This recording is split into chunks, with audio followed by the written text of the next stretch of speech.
Lachter, Bari, Duspan, Uran, Oyulachter, Terich, Tilgeten, Omunuman, Uchit, Radnoy, Язык, Лех.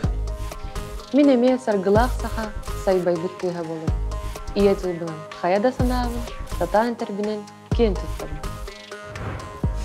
Учить родной язык легко. Это приложение по изучению якутского языка для взрослых и детей от 8 лет начинающего уровня. Это только первый этап. Да, то есть дальше этот проект будет продолжаться.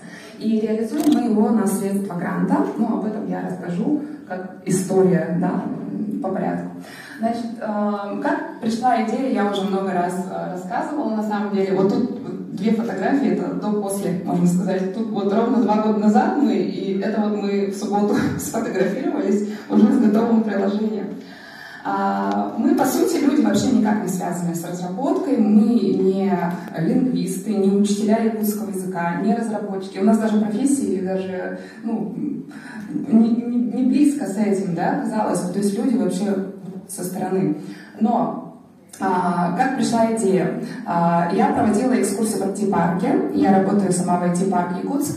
И однажды к нам приехали гости из других городов. И в процессе экскурсии они у меня спросили: а есть ли у вас какие-то проекты, которые поддерживают вашу культуру и ваш язык? И тут я поняла, что, подумала, задалась вопросом, что на самом деле такого, вот, что на вскидку придет, нет. Есть, тогда создавался вот только Аяна создавалась, да, это олимпийский язык-переводчик. Были книжки интерактивные на якутском языке, но вот именно чего-то, что было по языку, не было. И, собственно, в тот же день я с этим вопросом, с этими мыслями прихожу домой.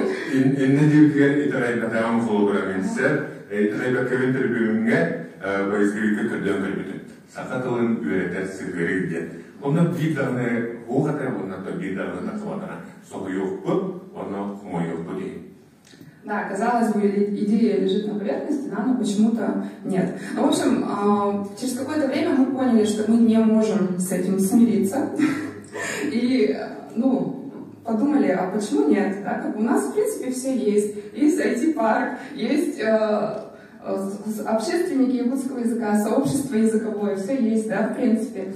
И тут такой вопрос был, да, конечно, когда идей появляется много, но подкрепленных верой идей, их все-таки, не все идеи, да, подкрепляются, поэтому у нас вот, с самого начала была какая-то вера, что мы сможем, что получится, и и пока эта идея была только в наших головах, и дальше вот в этой стрелочке целый путь.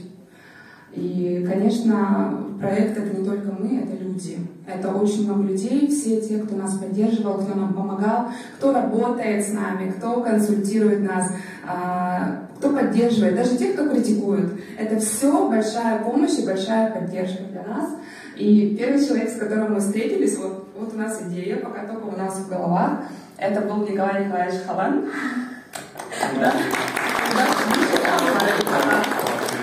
И он первый нам сказал, что да, вы сможете, да, почему нет? И тут уже как бы со стороны кто-то нам говорит, и мы подумали, что да, получится, оказывается, у Николая Николаевича, да, уже есть опыт создания онлайн-продукта, почему мы не можем? И после него пошла как цепная реакция. Мы познакомились с Жанной Федоровной. Здорова, Жанна Федоровна, да, председатель Ассоциации учителей якутского языка на тот момент. Она нас знакомит с нашими методистами. Это Марианна Федоровна, Лена Владимировна, которые написали методику для приложения. Наши консультанты, Игорь здесь, Гаврил Таратоев, Гаврил Андросов, да, никого не забыла, надеюсь. И первая поддержка материальная — это мой родной технопарк, Петр Петрович Рябышев. Они дали нам первую спонсорскую помощь в размере 100 тысяч, и этого хватило на написание тех задания и дизайн макета приложения. Мы тогда еще не знали, что без этого, оказывается, онлайн-IT-продукт вообще не создается. И, собственно, это было вот прям основа, самая первая задача была выполнена.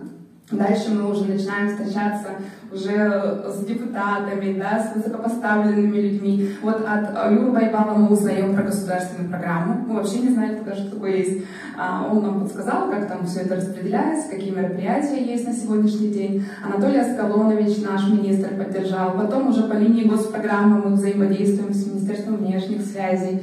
Тоже очень помогает нам. Наша команда появляется, будущие подрядчики, на сегодня с кем мы работаем, компания «Квантум», вот здесь Алексей находится, вот, ну и так далее, пошло-поехало, это все люди, и этот проект делается на нашей общей с вами энергии. Вот, да, общий поток.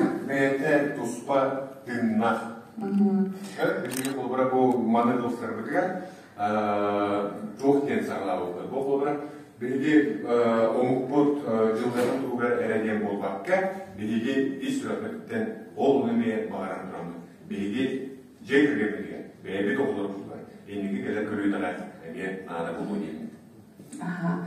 И вот одно из таких уже материальных подтверждений, да, что насколько люди верили в этот проект, это то, что мы на краудфандинге собрали вот сумму, у нас было 106 спонсоров. Тогда вот еще мы не получали грант, ну, не было финансирования и решили собирать через краудфандинг. То есть каждый желающий мог поддержать проект и скинуть какую-то любую сумму посильную. И тут был очень трогательный момент, когда начали скидываться родные Нюргуна, родители, там его семья, родня, а из этих 138 тысяч 27 тысяч скинулись они. Да, можно похлопать. Это было так мило, то, что в нас так верят, нас так поддерживают, и это очень вдохновляет. Такая поддержка, она дает силы работать, двигаться дальше. Получаем грант. Это был май 2022 года. Мы узнали, что мы выиграли грант, и дальше наша идея уже начинает воплощаться, начинает обретать форму. Мы были уже на тот момент на низком старте, у нас было все готово, была заряжена команда, были все подрядчики. Мы уже заранее со всеми договорились, что мы будем с вами работать. Сразу вот с Квантумом подписались. Вот тут мы регистрируем меня в качестве разработчика в Apple, ну, в App Store. Короче, я там теперь разработчик. Вот. Сразу начинается работа. Методисты сразу делают методику. Вот 9 разделов представлено. Ростислав Павлов сразу делает брендбук. Это вот вся оболочка приложения, и не только. Это за время создания проекта мы создали не только проект. Это там не видно, да? Это наша маленькая дочка. Она практически ровесница проекта, и вот это вот Министерство внешних связей. Мы ее с собой брали, и даже на разработке она тоже с нами. Вот. Уже такой прошаренный человек.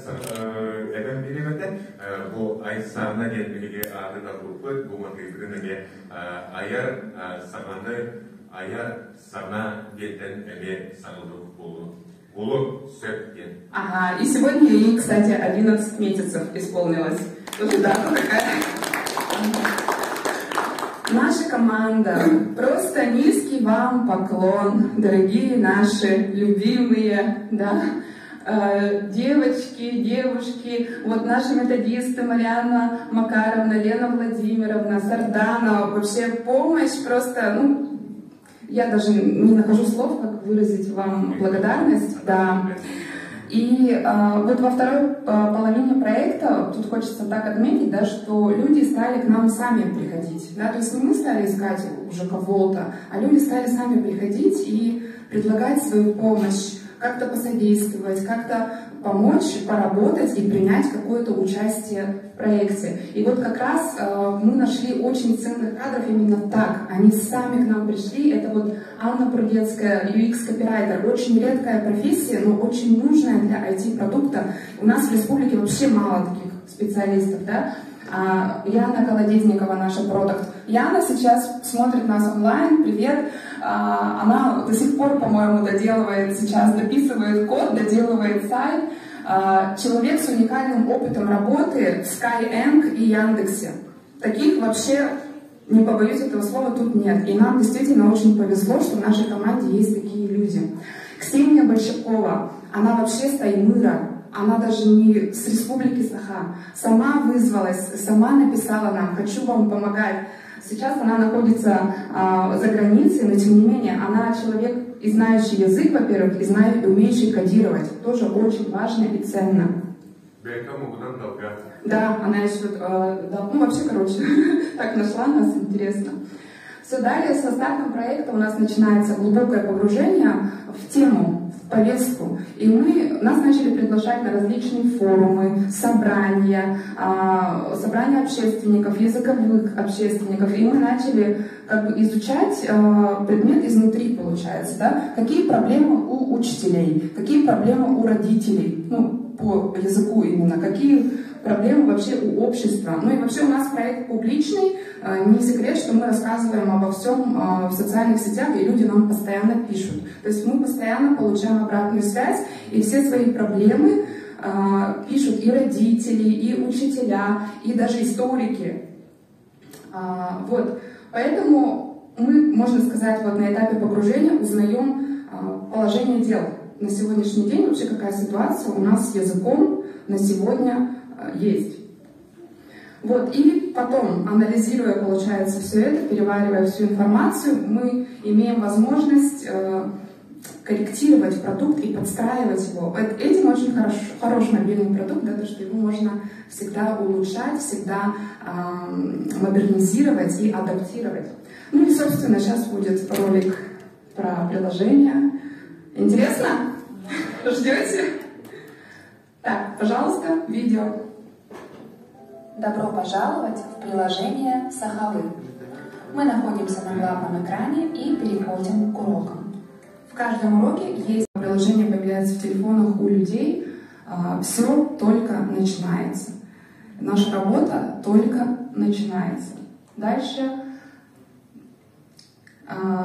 отвечу на вопросы. Нас часто спрашивали, почему именно приложение, почему не сайт? Или почему вы не добавите якутский язык в какие-то существующие приложения языковые, там, типа Duolingo, Lingualeo, да? Сейчас я отвечу развернуто, почему. Во-первых, почему приложение? Мы близко к людям. Мобильный телефон у человека всегда в кармане. Это первое, да?